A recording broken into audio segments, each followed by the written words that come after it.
So cooperation in warranted wiretapping is not at stake today. Collusion in warrantless wiretapping is. And the warrant makes all the difference in the world, because it is precisely the court's blessing that brings presidential power under the rule of law. In sum, we know that giving the telecoms their day in court, giving the American people their day in court, would not jeopardize an ounce of our security. And it could only expose one secret: the extent to which the rule of law has been trampled upon. And that is the choice at stake this evening and tomorrow when we vote on this matter. Will the secrets of the last years remain closed in the dark? Or will they be open to the generations to come, to our successors in this chamber, so that they can prepare themselves to defend against future outrages of power and usurpations of law from future presidents of either party? As certainly they will come.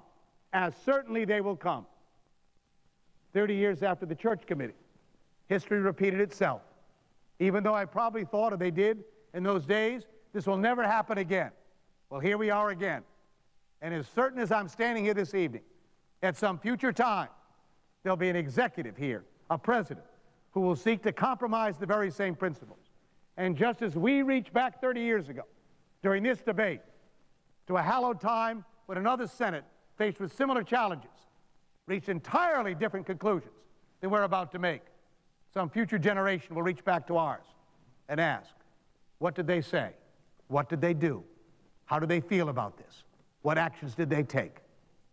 And the idea that this body would grant retroactive immunity in the face of these challenges and deny the courts an opportunity to determine whether, at the mere request of a president, the major companies for years on end can sweep up, vacuum up, to use the Church Committee's language, every telephone conversation, every fax, every email of millions and millions of Americans, is a precedent I don't think we would want to have left as part of our heritage with coming generations.